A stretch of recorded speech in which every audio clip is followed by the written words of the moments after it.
राजनाथ सिंह साहब ने यह भी बताया कि राम मंदिर बनाई जा रही है, कौन बना रहा है, कैसे बना रहा। अगर आप सब्जेक्ट से हट गए तो थोड़ा मैं भी सब्जेक्ट से हटकर यह बताना चाहता हूं कि जब चंद्रयान 3 चांदा मामा के पास गया तो वहां से चाइना नजर आया आपको ये नजर आया कि किस तरीके से 2000 स्क्वायर किलोमीटर हमारी धरती के ऊपर चाइना ने कब्जा करके रखा है।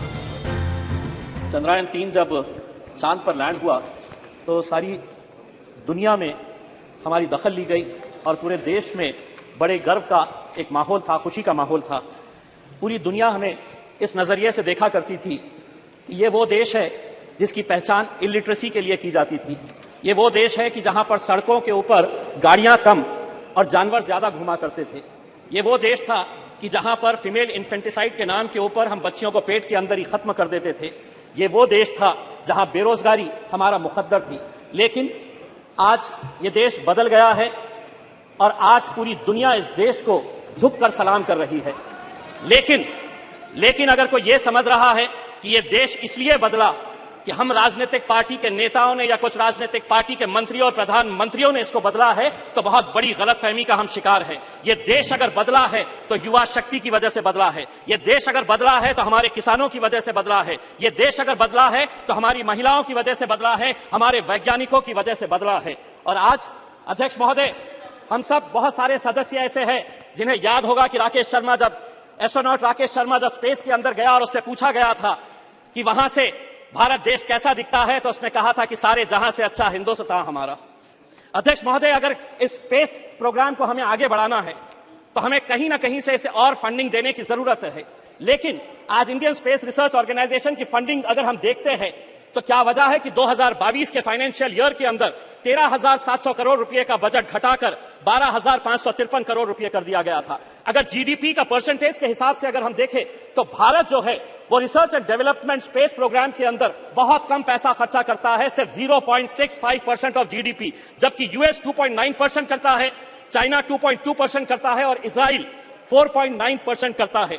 अध्यक्ष महोदय, आज सुबह में जब आदरणीय मंत्री राजनाथ सिंह साहब को सुन रहा था तो उन्होंने बहुत सारे मुद्दों को टच किया। मैंने दोबारा सब्जेक्ट पढ़ा कि यह सब्जेक्ट है क्या, तो पता चला कि चंद्रयान 3 और स्पेस के अंदर हमारी उपलब्धियां। लेकिन राजनाथ सिंह साहब ने यह भी बताया कि राम मंदिर बनाई जा रही है, कौन बना रहा है, कैसे बना रहा। अगर आप सब्जेक्ट से हट गए तो थोड़ा मैं भी सब्जेक्ट से हटकर यह बताना चाहता हूं कि जब चंद्रयान 3 चांदा मामा के पास गया तो वहां से चाइना नजर आया आपको यह नजर आया कि किस तरीके से 2000 स्क्वायर किलोमीटर हमारी धरती के ऊपर चाइना ने कब्जा करके रखा है। लेकिन अध्यक्ष महोदय, राजनीति अपनी जगह। एक मिनट माननीय सदस्यगण, मैं कई बार इस बात की सुनता हूं, हमारे देश की महिमा, उसकी प्रसिद्धि, उसके बारे में हम सदन में क्या मैसेज देना चाहते हैं। सदन में कुछ विषयों को सकारात्मक तरीके से पूरा देश, पूरा विश्व संसद की कार्रवाई को देखता है। हम कह रहे हैं कि कोई ऐसा विषय नहीं बोलना चाहिए जिससे कि हम कमजोर नजर आए। भारत आज मजबूत है, दुनिया भारत की ओर देख रही है। आप सदन में थोड़ा सकारात्मक बात करें। हाँ, वो विषय अलग है, वो विषय है।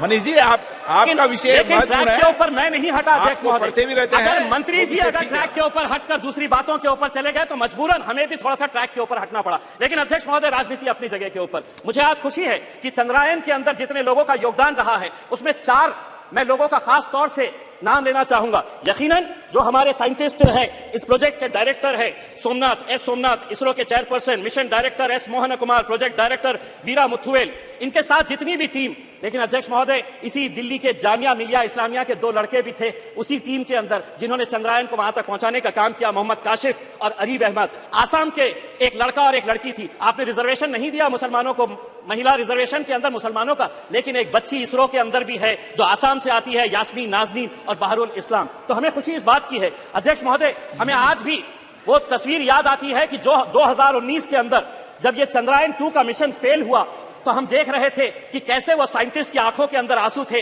वही मंजर 2023 का देखिए, जब वो किस तरीके से खुश हो रहे थे। जब वो 2019 के अंदर नाकामयाब हुए तो उन्हें इस बात का दर्द नहीं सताया कि हम फेल हो गए। उन्होंने शायद सोहनलाल त्रिवेदी की उस कविता से कुछ सीख ली और आगे बढ़ते रहे। और वो कविता के कुछ पंक्तियां मैं आपको सुनाना चाहता हूं। असफलता एक चुनौती है, स्वीकार करो।